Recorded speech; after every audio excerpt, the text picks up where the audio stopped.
Hi everyone, welcome. Hello, we're going to get started now, it's just after 10 o'clock. A quick apology, I seem to have lost half of my voice. I was obviously doing too much talking yesterday, having too much fun at the Calon, but we will persevere. So thank you so much for joining us for this panel, which is going to look at how university presses can publish for the general reader. It's great to see so many of you here. I'd like to thank Rachel Bridgewater, Edinburgh University Press, for inviting us to put together this panel today, and all the staff at EUP and ALPS for their help in getting us to this point. My name's Jo Godfrey. I'm one of the editors at Yale University Press, London, where I commission modern history and current affairs titles for a general trade readership. I started out my publishing career at OUP, then I moved to the independent sector, to IB Tauris, and then Bloomsbury, before joining Yale in 2019.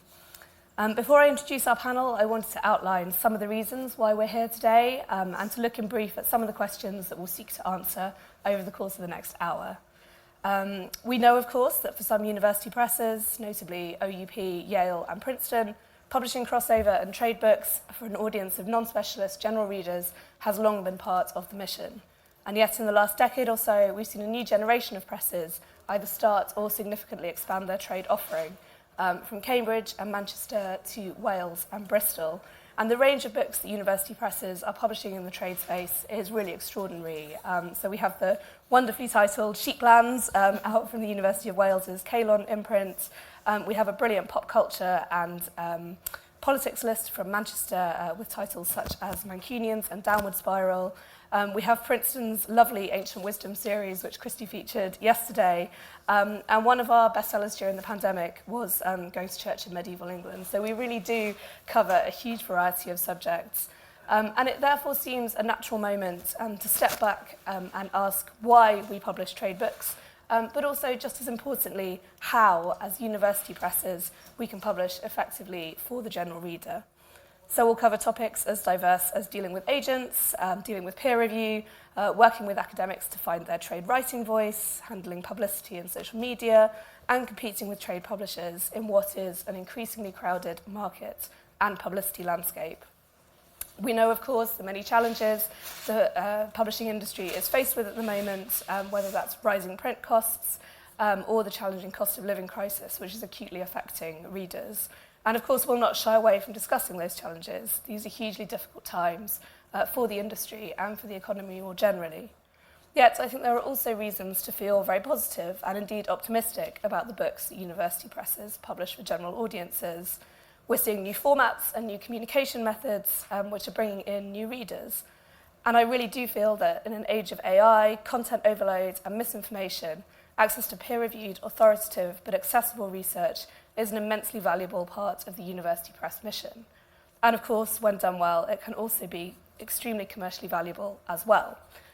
We have a really brilliant panel to guide us through these conversations. I'm going to introduce them, and I'm going to give a bit of a background on where they've worked before, because I think it's really interesting to see the range of experience we have on the panel, not just from university presses and the academic sector, but also from the world of indie publishing, trade publishing, and book selling. So next to me is Kim Walker, who is trade publisher at Manchester University Press. She rejoined Manchester University Press in 2022, having previously worked in their editorial department. But prior to her current role, she was editorial director and co-owner of Zed Books, the independent publisher, now part of Bloomsbury. She's a trustee for the Charleston Trust, the Modernist Home and Studio of the Bloomsbury Group, and sits on their Equity, Diversity and Inclusion Advisory Board. Next to her is Kate Farquhar-Thomson, who is head of publicity at Princeton University Press Europe. She began her publishing career as a bookseller at Foyle's Bookshop. After 2 years, she joined John Calder Publishers in Soho. From there, she moved to Hodder and Stoughton in Bedford Square, and then on to Random House. She moved to Oxford University Press in 1999 as head of publicity and joined Princeton University Press in 2019. And on the end, we've got Maria Vassilopoulos, who is the global sales manager at the University of Wales Press. Prior to this, she managed sales and marketing at British Library Publishing, and before that, she worked at the Bookseller magazine and Abrams and Chronicles book, and was Waterstone's bookseller. She's also a historian working on the history of bookselling and the publishing industry. So each of our panelists will speak for 5 to 10 minutes. Kim's going to cover a bit more background on what we mean by trade publishing. I will also talk about commissioning and the editorial process. Kate's then going to talk about publicity and author platforms, and Maria's going to talk about sales, but also the very specific challenges of setting up a trade imprint, as Wales have done with Calon books. And then we'll have plenty of time for Q&A, hopefully. So that's what we're going to do, and I will hand over to Kim to get us started. I'm just going to come over here. Thank you. Okay, thank you, Jo. So yeah, as Jo said, so I'm the publisher for MEP's Trade Arm, and I joined in 2022, but I actually started my career as an editorial assistant at MEP years ago, and then after a 10-year hiatus of not working in university presses, I returned. And part of that decision was fueled by the exciting opportunities in the UK publishing landscape and the values and integrity of university presses, and thinking about how those can be extended to a wider audience. So I will talk about the editorial processes, but this is also a bit of a love letter to university presses and how they can publish for the general reader. As Jo said, there is an appetite for serious non-fiction books, and university presses have an incredible opportunity to publish intellectual content for a general reader in ways that perhaps bigger trade publishers cannot. So where wider trade publishing is purely driven by commercial gain, university presses are committed to publishing works of enduring value and works that can challenge the status quo and influence and direct social and academic conversations. So in today's world of instant information, the significance of university presses is particularly noteworthy. So consider the peer review process, which is distinctive to our corner of the industry. So journalists I'm working with are increasingly eager to subject their work to peer review, viewing it as a prestigious endorsement of quality. And I think there is an acknowledgement among readers, customers, booksellers and reviewers that the peer review process and editorial oversight at university presses serve as a remedy, again as Jo said, to immediate information and proliferation of misinformation. So as commercial trade publishers consolidate and focus on bestsellers, I think this opens up a niche for university presses. We're responsible for so many specialised books, which makes them part of a larger, carefully curated lists. We can mine our formidable backlists in an effort to line bookshelves with canonical and best-selling works. I often think the wider trade publishing or wider trade publishers underestimate the interests and intellectual curiosity and at times intellectual capacity of the general reader. So readers want to be inspired, challenged, and also entertained without being served overly simplified narratives. So while monograph models operate on longer lead times, a trade programme allows a press to be agile with its content and responsive to industry shifts and demands. This agility also empowers university presses to take calculated risks on their list, so either by moving into new areas or championing authors who might be overlooked by larger publishers. Again, it allows trade allows university presses to be responsive to social, cultural and political debates.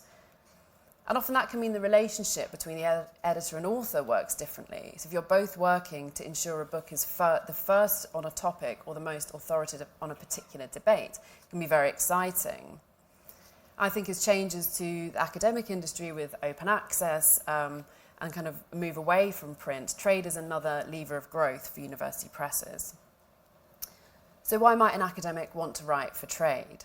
I think the motivations are diverse and go beyond a simple desire to just publish a monograph in paperback and have it as an affordably priced. It allows academics to reach broader audiences, to influence public discourse and make scholarly insights accessible beyond academia. So it also opens doors to collaborations and partnerships that enrich academic work with real-world impact and allows authors to engage directly with their readers, whether that's online, through their scholarship, or at events and literature festivals. So on to MEP's newish trade programme. So MEP's expansion was driven by that recognition of a gap in the market and a desire to engage a broader readership. So this shift has been met with a keen interest from both academics and booksellers. Scholars are increasingly drawn to the prospect of communicating their research to a wider audience and reaching beyond the confines of academia. And likewise, readers are eager to explore authoritative books grounded in academic rigour but presented in accessible styles.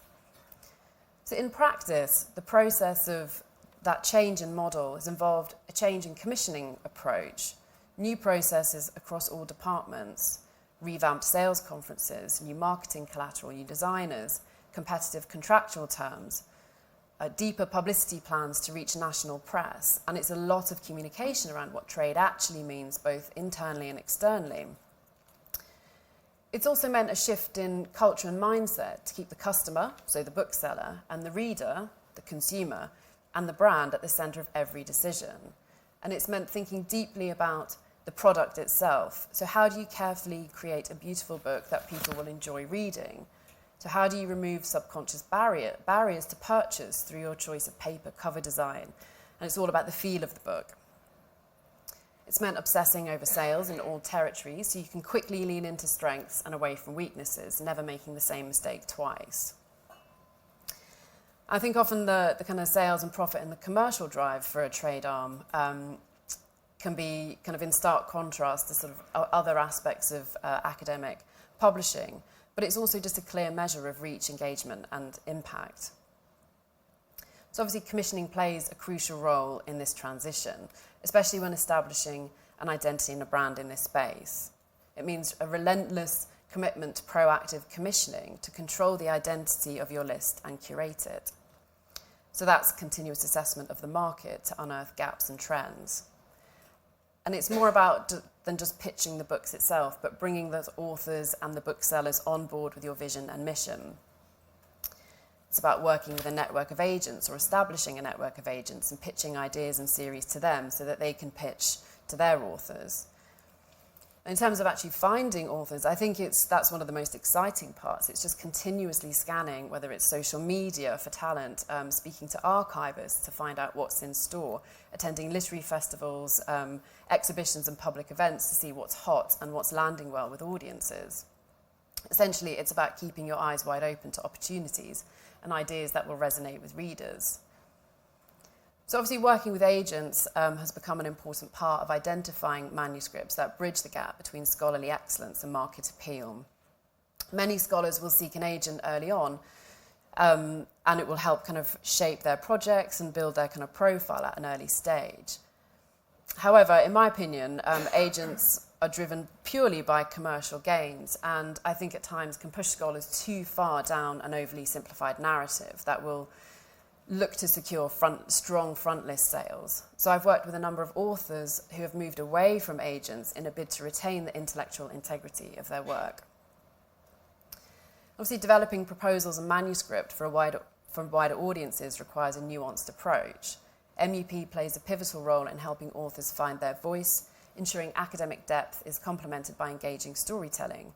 This process involves active mentorship, detailed editing, and guiding authors to distill complex ideas into compelling narratives. So for MUP, partnerships have been integral to this process. Trade publishing has opened the press to conversations with academic, cultural, and historical institutions we may not have previously worked with.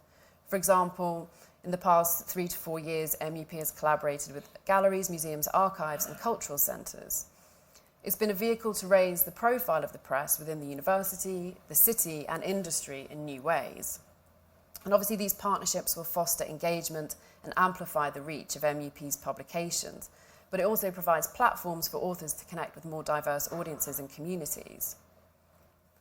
Where trade imprints can aggressively compete with each other, even within the same division, MUP has viewed collaboration between academic and trade programme as an asset and a way for editors to work together and open up opportunities that find the best route to market for a given idea. It's been highly effective in retaining authors who have written a solid academic project, but now have sights on a trade book and ambitions to grow their public profile. And finally, of course, there have been some challenges. So how do you manage an emerging brand that publishes academics, journalists, some politicians, and hacienda DJs? So as a press, we are prestigious, but as part of the creative landscape in Manchester, we're also accidentally a little bit cool. But this is an interesting and exciting challenge, and one that, as a Manchester-based company, we will continue to balance and lean into. But broadly, it's been widely embraced by booksellers and readers. So there's been a lot of talk about collaboration and reaching communities at this conference. So I just wanted to kind of finish by saying that so much of the legwork in taking a new trade programme forward has been around communicating not just what MEP can offer, but the values that our corner of the industry can offer and what all university presses can offer a general readership that perhaps larger trade publishing houses cannot. Thank you.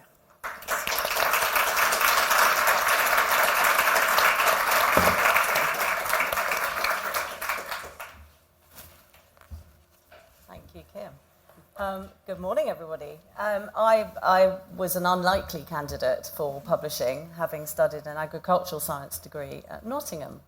And I fell into it by going into my library.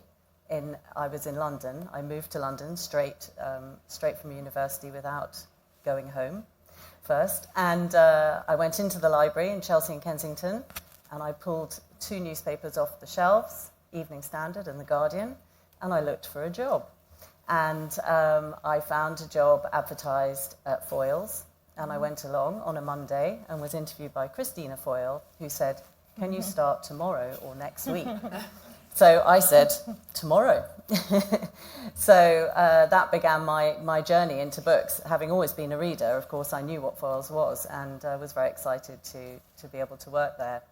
I then left Foyle's, because you're not allowed to stay there for more than 2 years in those days, because you had to be permanent then. So 1 week short of 2 years, they gave me my marching orders. And I was lucky enough to get my first job in publishing at John Calder Publishers, where I did a bit of everything. That led me to Hodder. I won't go on through the whole detail, but it was the HR person at Hodder who gave me a publicity job. I thought editorial was all that happened in publishing, but she said, no, we think this is your job. So that's how I started. So I'm going to give you a little bit of some highlights, if you like, in publicity. So I see, especially, of course, for trade books, publication is an event. We mustn't forget that whether you're a trade writer, a sort of jobbing author, or an academic, it's a very big day when that book comes out. You've been beavering away for so long, and finally, especially despite publishing trade books for an academic publisher, it's quite a long process from beginning to end. So when the book comes out, it's an enormous event. And we try and aim and focus all our publicity efforts around the publication date. This means that we have maximum impact, that we can celebrate, whether it's through social media, whether it's by circulating coverage for the book that occurs at that time, and keeping the author informed throughout. We also absolutely want and need our author to be highly involved. So the author is absolutely key to all our efforts. We work as a team, not only within the publisher, but within the whole process of bringing that book to everyone. And at Princeton, we're lucky enough to work with some amazing authors, and it's so noticeable when the author is as helpful and involved as they can be. It makes an enormous difference. Our author is our greatest asset, by far. Collaboration is absolutely key, and as I said, we work absolutely as a team. The media, of course, is key to what we do in publicity, and targeting the right media for the type of book, the right media to get that book to the right audience is really important. What's funny and is striking about the publicity process is that in all the years that I've been doing it, 35 plus, the process is pretty much the same. It's just the methods that you use to dispatch the material or receive the coverage. So we still talk to literary editors, we still send out press releases, we still send out books, might be a PDF, might be a finished copy. We still receive reviews, we still have authors on the radio. All those things were happening many decades ago in the same way. One big difference, of course, is not picking up the telephone and having lots of conversations. It tends to be just an email. And there is no substitute for in-person meetings. And COVID was a tricky time for that because we all shot onto Zoom and thought that we could make lots of meetings with the literary editors. They were all having Zoom meetings, and the last thing they wanted was another one. And it's been so lovely now that we're beginning to be able to see people in person again. Although, of course, now that everybody is more flexible and working from home, it's actually quite hard to pin people down, all in a physical space, say, even in London. So we work very closely, of course, with print, radio, and podcasts. And podcasts are not to be underestimated. Despite the fact that there are so many, they all have their own individual audiences.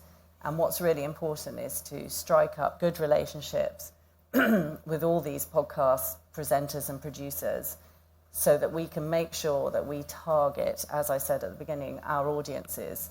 So whether a podcast has an audience of 2,000 people or 20,000 people, it's the right audience. So really key, I think, to be able to utilize those excellent channels. And so flexible to be able to do those podcasts because you literally do not have to be in the room with the person. One of the huge differences I found moving from trade publishing, so Random House being the last trade publisher I worked for, and then moving to Oxford University Press, was that that everything sort of flipped on its head. Instead of me having to pick up the phone and say to the media, I've got this great book and an author that's a really good speaker, they'd be brilliant on your radio show, they were phoning me and saying, who have you got for me? And I noticed just such a difference that our authors, our expert authors in academia, were so much in demand by the media generally. They love an expert. And I just thought, oh my gosh, this is going to make my job so much easier. And indeed it has. And in fact, we're sort of faced with such a wealth of opportunity sometimes that one almost has to pick and choose. I try not to do that, but you know, we're so lucky. Our authors really are our greatest asset. Kim touched on events and festivals, and of course, and I love the way that you said that you attend some of those to look for your, forthcoming authors. That's great to hear, because events and festivals, I know for some of our authors, they think, well, I only sold 5 books and there were 200 people in the room. It's not just about selling books at the end of the event. It's about the opportunity to meet other media, to meet other authors, to meet agents and editors, to circulate, to have every one of those people in the audience go out and talk about what they've just heard and have further discussions with friends, family, and beyond. And it starts a conversation. So whilst we love to sell lots of books at an event or a festival, that's not the reason we necessarily go. And we're blessed, of course, in the UK with a wealth of festivals. And also we work with places, given our authors are academics and well-placed to speak to broad audiences, whether they're scholarly or indeed general. We go to places like the LSE, the RS, Royal Society of Arts, the Royal Institution, all sorts of opportunities we can choose.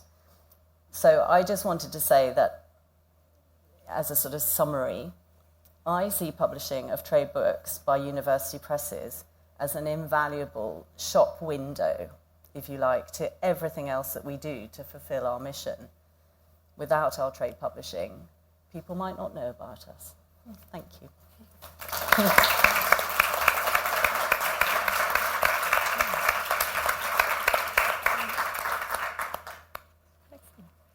Hi, so I'm Maria Vassilopoulos, and as Jo said, I've worked in a variety of roles. I've mostly worked in trade publishing, had a stint at the bookseller where I ran the Jobs in Books platform for 3 years, which was a bit different, but always been in the industry and came up through bookselling at Waterstones. And the job at University of Wales Press, when I went for it, they were talking about starting this trade imprint.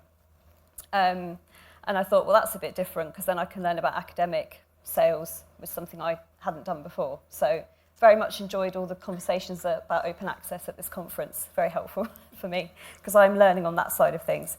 So Calon is an imprint of University of Wales Press, and we are quite a small academic publisher. There's only 12 full-time staff, and we mostly publish in humanities, and we publish a Welsh interest and Welsh language list as well. So we've got kind of our sort of, we would call it country focus or regional focus list. And in 2021, just before I started, our director, Natalie Williams, she decided to go for trade. And the aim of Calon is to send the stories of Wales to a global audience. And we do it in a subject-led approach. And I dropped my notes. And we sort of focus mostly on narrative non-fiction. Some of our recent publications, Sheep Plans is one, which is all about global history of sheep, which is very exciting, including Wales, obviously. Tia is the story of the Welsh landscape, and that's by ecologist and author Carwyn Graves. And we have a fantastic memoir out just this last week by Catherine Tan called Sea Glass. It's her sort of debut sort of memoir. And it takes the reader on a journey down the British coastline, collecting sea glass and talking about her life. So the list operates entirely as a trade list. It follows all the trade seasons, promotions, and is promoted and publicised for maximum impact. So as I said, I joined the press in the same year that Calon was launched, and it was my job to seed the list in the market in the UK, the US, and internationally. It's not all been easy, it's not all been plain sailing. And although I have trade publishing experience and I have connections myself, the buyers are still buyers, and being in a small publisher has limitations.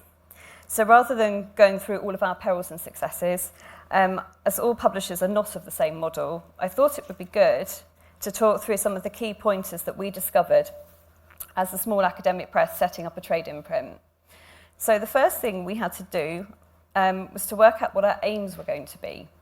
And as Calon was going to be this whole new imprint, Natalie and the team, and I can't take any credit because it was before I started, worked out the rationale behind the list and its focus. Through this process, a decision was made that a dedicated publisher would be needed.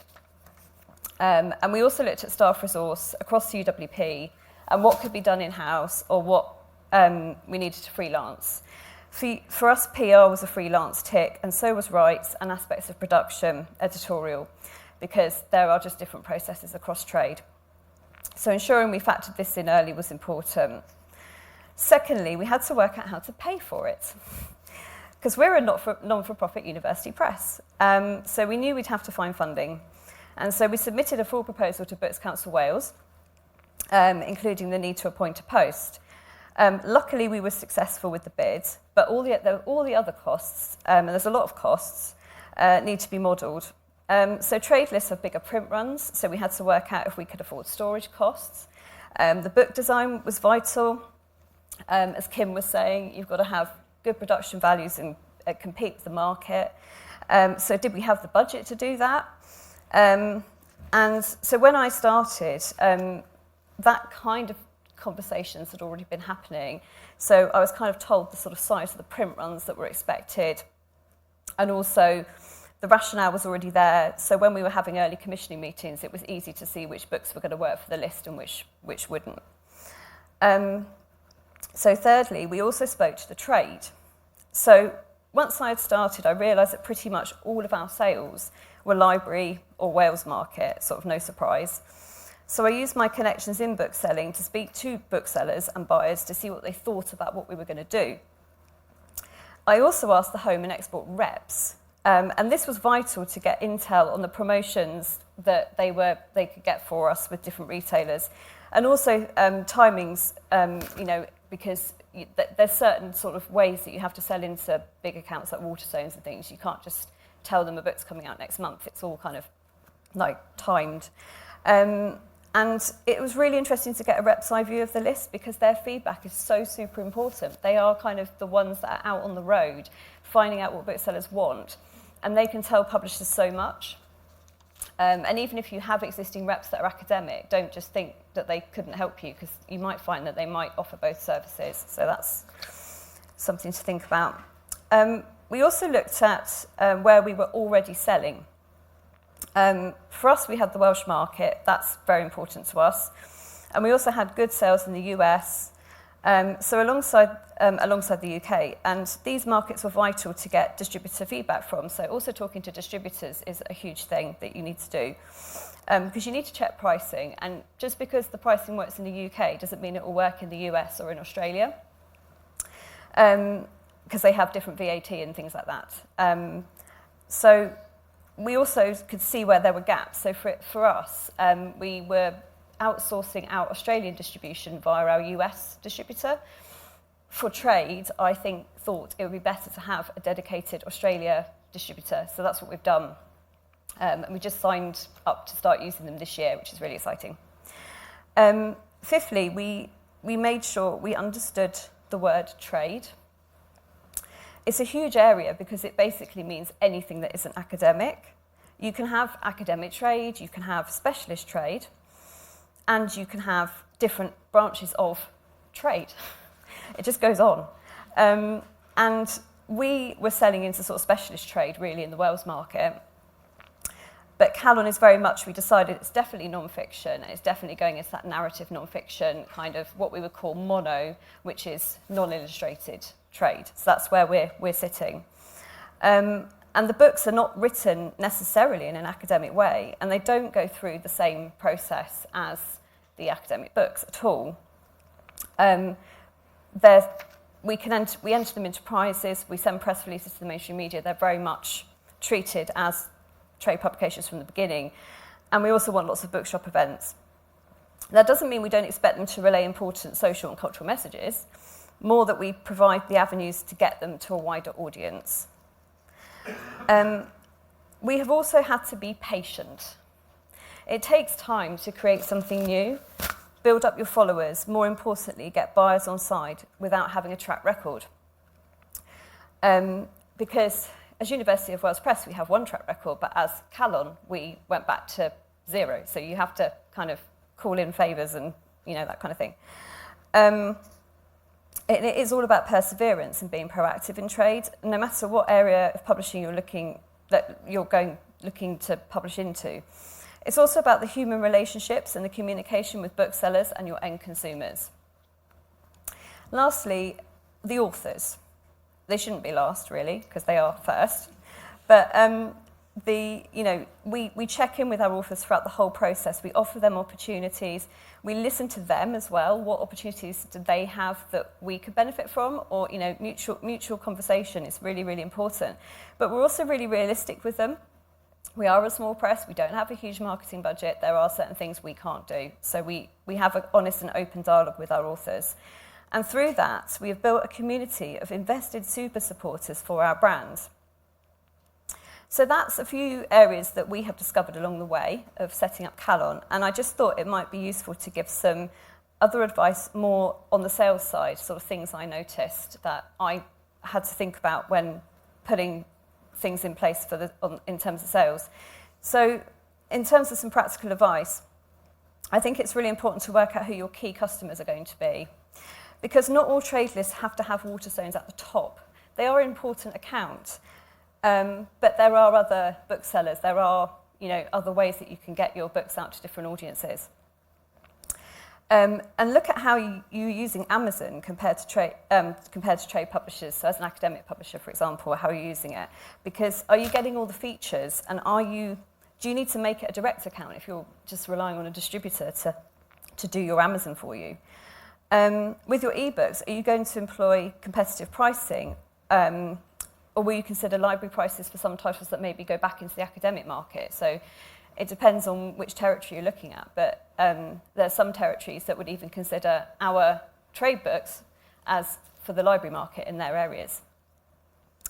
How will you manage the trade promotional calendar alongside the academic one, because they're completely different? And you need to look at the systems that you put in place to do that.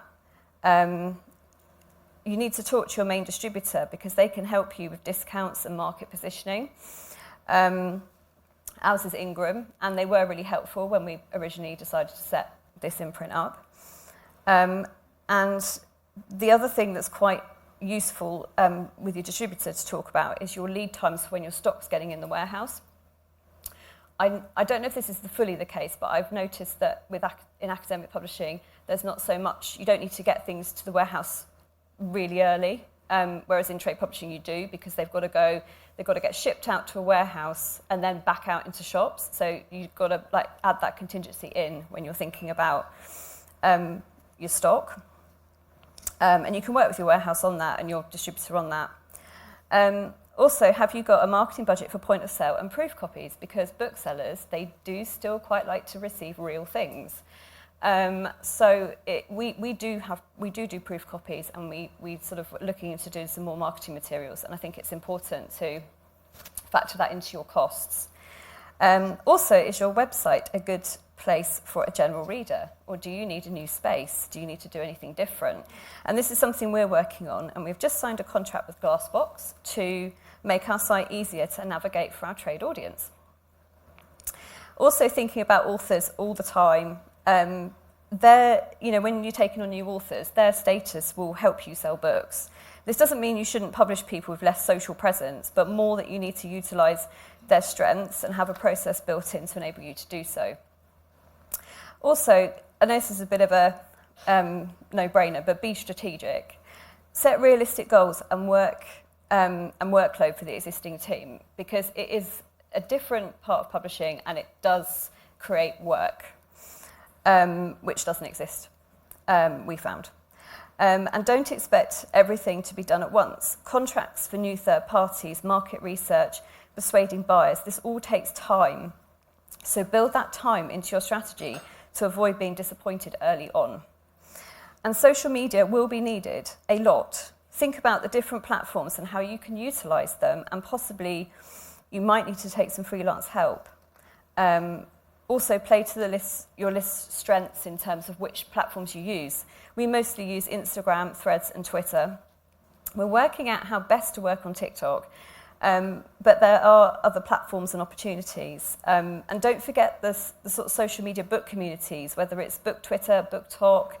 Are there people who can help you spread the word and join your community? Because eventually they will become cheerleaders for you and your books. So use, and also I think someone said in the talk, use social media as a research tool as well, because it's really useful. Calon is now 2.5 years old, and we still have more to achieve and do. We're just getting started with forum rights. We're using a freelancer for that because we just don't have resource in-house. We're getting our paperbacks ready for next year, and more opportunities are opening up for us all the time. We have to crack audio next. Wish us luck with that. The journey for us has really only just begun. So if you're thinking of doing a trade imprint, I wish you luck on your journey, and I hope this has helped.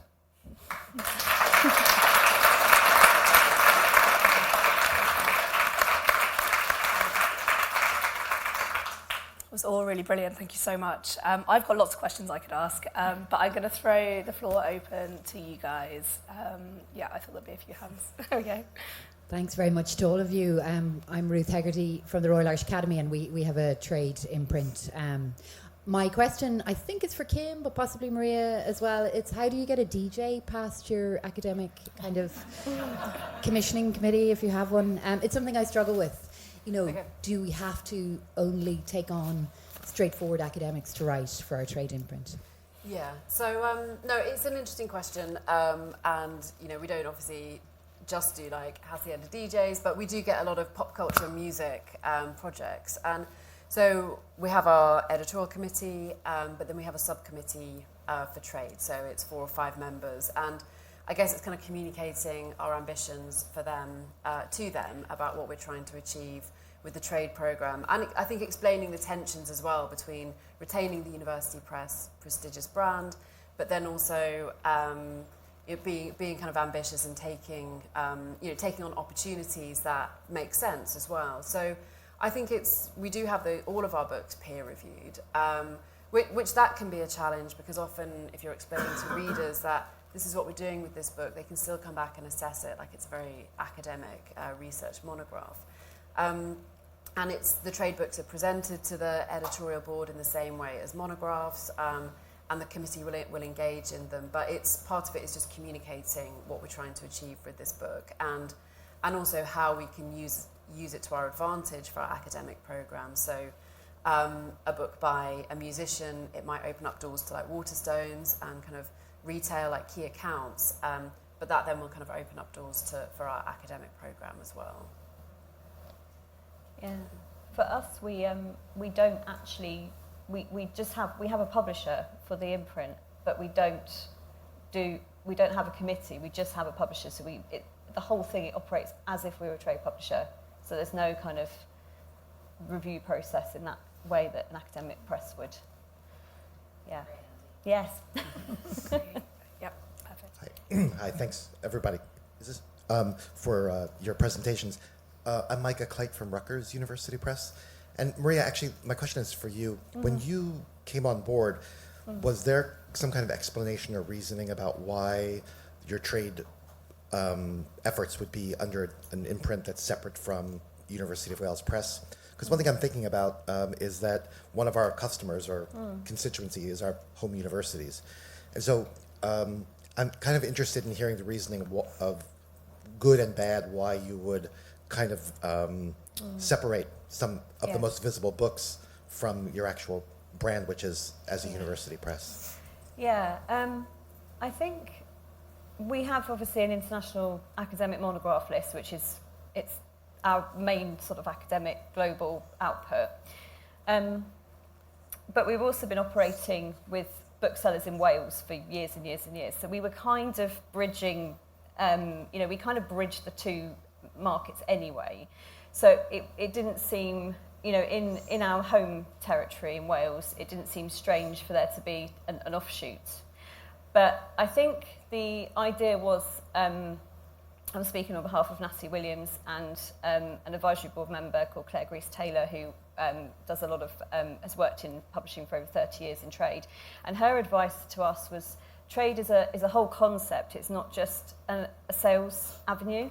And I think that's quite true, because we wanted to present to the retailers something that they would understand. So we were kind of going all in and saying we have a trade imprint, and you're probably not going to buy the monographs. So here's the list from us that you will want. So yeah, I think that's kind of, and in trade publishing, it's quite common to have imprints. So when you're talking to retailers in the trade, they don't think anything different. They just think, oh, okay, yeah, you're part of this, but this is a different list, and this is the one you want to show me. So I think that's from my perspective. Why they did. Trade is a concept, not just a revenue stream. Great, thank you. Yeah. Question from Alistair at the front.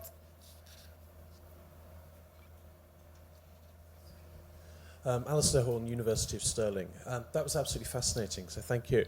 Have you noticed any ways that having a trade list has changed your influence to what you do as an academic publisher, or how you think of yourself as a university press? That's generally. Yeah, we have a lot, because we've introduced completely new ways of working into an academic publisher, and it has helped. I think where we have our sort of specialist trade list, I suppose, with the Wales Studies titles, which do go into bookshops, it's helped us realise that there's more we can do with those titles as well. So I think, in terms of like press releases and how we market and making sure we're marketing to the trade seasons, author care, from my sort of side of the business, I think that's where we've noticed it. Just to add to what Maria said, you mentioned about the lead time for getting the books into the warehouse and out again to accounts, but that also goes, of course, for publicity for trade books. Yeah. So we need enough time to be able to speak to the media, send material to the media, so that when they cover it, with any luck, it comes out when the book publishes, so we have maximum impact. And it's really interesting to see how, you know, media coverage then drives further media coverage. Then you make better relations with the media people you're talking to, and then they say, what else have you got on your list? And as you say, it then opens up the whole of the list for opportunities. Yeah. And just quickly to add to that, on the acquisition side, just having a trade program can be good publicity in itself. So, you know, we work closely, you know, you have a trade and academic working closely together.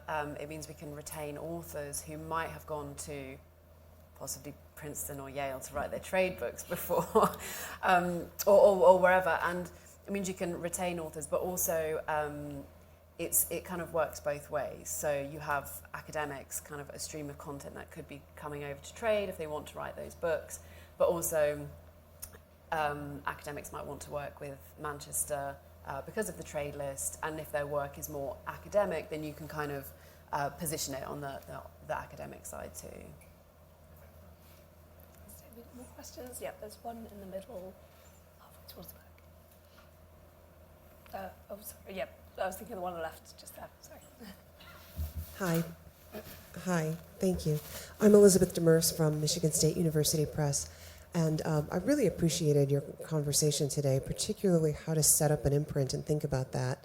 But when I think of academic trade, I think of those unicorn books where the author, it's a monograph, but they want it to be a trade book.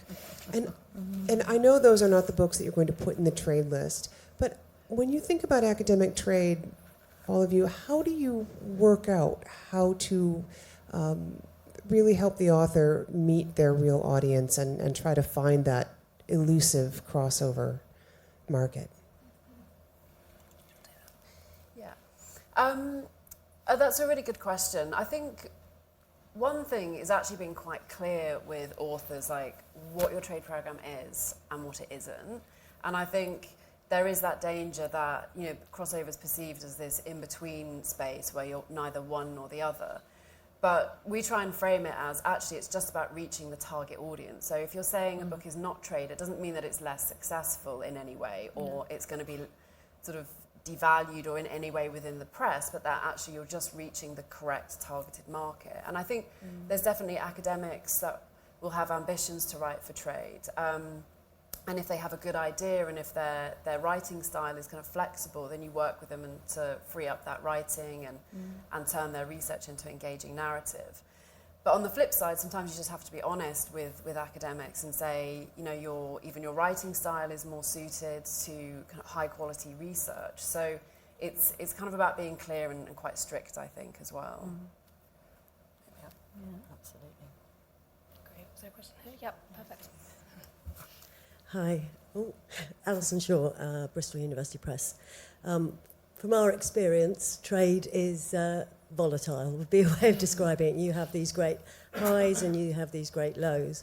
And even, for, you know, you can have some books that get some fantastic trade coverage and media coverage, but that doesn't necessarily translate into sales or long-term sales. I just wondered what your strategies were for dealing with those ups and downs, because that's, you know, it takes a different kind of you know, financial awareness, I think, to be able to deal with that, and all the joys of returns, of course, and things that there's. I think from our perspective, I think it's sell sensibly, sell in the quantities to accounts that you know you're not going to get huge returns back from. Have realistic expectations and think of the list as a bit of an ecosystem as well. Some books will do better than others, that's just what happens, and play into the strengths of that. Like make sure you have key titles and make sure that you have titles that you're going to do, you know, maybe spend a lot of your marketing and PR budget on. There might be titles that are more for the gift market, sort of, you know, you don't need to do so much PR for, but you know are just going to sell from the till at Waterstones. And I think having the open dialogue with the buyers is really important, because they can give you, and the reps, because if you keep talking to them, they can tell you before you end up in a situation where you haven't sold the book, they can tell you, if you tweak this, if you just put the price up, put the price down, change the cover, you know, and that, all that, it's almost like, I think you might agree with me, it's a constant conversation with all the other departments. So I think you can try and mitigate not having, but you will have titles that don't move as fast, that's just what happens. Maybe you could put them into a different format. You know, maybe better, you know, maybe there's something that people are maybe downloading them more as ebooks, so actually your e-sales are higher than your physical sales for some titles. I think it's just trying to make sure you're strategically mapping all the time. And when you're taking new authors on, I suppose you're, you know, having all that in mind, so you know which subjects you're going to do really well in and which ones maybe you haven't got that specialism in. Yeah. And if you have a trade program that's say like 20, 30 books a year or something, it's just constantly analysing, like just never losing sight of the sales so that you can constantly refine what you're doing. And, you know, MEP's trade programme is in its infancy, so it's constantly like refining. And I would also say really kind of pinpointing who your consumer is and who your reader is, and kind of almost developing like reader personas, and every decision you're making speaks to that person as well as the customer, and that's something we're kind of constantly learning. And you know, if a book maybe has sold particularly well or another one that hasn't sold as well, it's like analysing, kind of doing a post-mortem analysis on why has that worked, why hasn't. And I mean, I've spoken to some, you know, a number of like trade publishers in like trade, and they've just said some books will just break your heart. But also, just from the publicity perspective, whilst we expect a sort of peak around publication, as I said, to have maximum impact, what the book is there, so the book is out, and the opportunities such as festivals and events, and the subsequent paperback, you know, give us all further opportunities to keep promoting and keep pushing. So we jump on every opportunity, you know, if it's a book that's suitable for Christmas, you know, then that gives us another opportunity. If something comes up in the news that's relevant, that gives us another opportunity. So once the book is sort of born, it never, you know, we never stop sort of having it in our heads and taking every opportunity to keep. And some do sell slower, but in the end, they sort of catch up. It's such a good question. I agree with everything that everyone has said. I'd also just say, you know, play to your strengths. I think every publisher here has established a really strong brand, and I think it's about being aware of what your readers expect from you and not having too many titles that are real outliers. So really keeping your strengths and your gap in the market in mind. We got more questions? No, I will give you some questions then. So firstly, we've spoken a little bit about this, but how do we feel about the growth of audiobooks in trade non-fiction? Well, we need to get onto audio essentially, because it's huge. I think I was at the IPG conference, and it was a huge topic there. I think we're just a bit daunted about how to get started, I'll be honest, and kind of, the best way to approach it. So I think we're very, very early steps with audio. Our audio publishers in the room, so I have to tread carefully. But I think, I mean, audio is another option. So through all the work that I do, I hope people say, I've read about this book, I'm really keen to buy it. Now, which format do I want to buy it in? E-audio or physical copy, or borrow it from the library, whichever choice they want to make. So it just gives another great opportunity for choice. And we're learning all the time, as I think we've been doing audio for about 5 years, and or a little longer, and we're learning all the time other ways to help use the audio to promote maybe the physical copy, or at least promote the author in the book. So opportunities coming along all the time. Oh, there was a question right at the back on the right-hand side.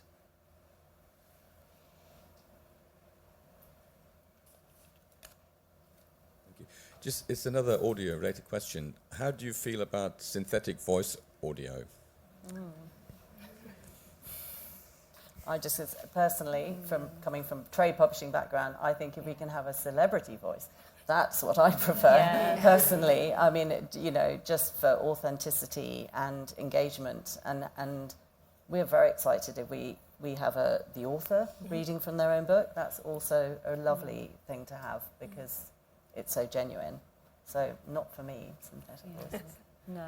Same, and I think I'm correct in saying this, that Audible won't distribute books narrated with synthetic voices. So you're then excluding your largest kind of platform. So it's not ideal for trade. Yeah, I would agree with that. Yeah. I don't think for trade it would be the way forward. I think maybe for academic publishers, for accessibility, fantastic. But for trade, you have to zhuzh it up a bit with, Is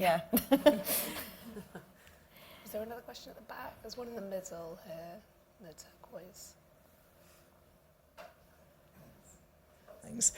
Aileen Fife, University of St Andrews, author, perhaps keeper of unicorns, who knows. It's a similar question, but this time about ebooks rather than about audio. I was curious, perhaps particularly from Kate, with her slightly longer experience, to think about how the arrival of ebook works in a trade concept rather than the whole open access academic monograph conversation. Surely, you never run out of copies in the warehouse. How do you publish, market for the e-audience? I might come at this from a slightly different angle, but I remember being at Hay Festival, 15 years ago. Paul Moss from Radio 4 was doing little sound bites from lots of people because they were launching Nook, I think it was, at Hay, or at least one of those early readers. And he said, "Can I record you or your thoughts on this?" And I remember sitting down and saying, there is no way that ebooks will ever replace print. It's another option, but it will never replace print. Print is here to stay. And I was really pleased that I think I'm right. And but I think what I did notice was that the design, the design and look and feel of hard copy, particularly hard copy books, was beginning to get a bit not lazy, but just maybe a bit tired. And one thing that ebooks did, I think, was refresh all that. And now we have some beautiful books that people really want to own and covet. And I personally, I don't read from any I only read the physical thing, but that's me. Great. Unfortunately, we're going to have to finish it there. Fantastic questions. And we'd all be really happy to chat to people afterwards. So if you've got more questions, please come and find us. There's now going to be a 30-minute coffee break back out in the foyer. And then the next session, Plenary 5 on digital disruption, will start at 11:30 in Petland. So please thank our panellists. Thank you.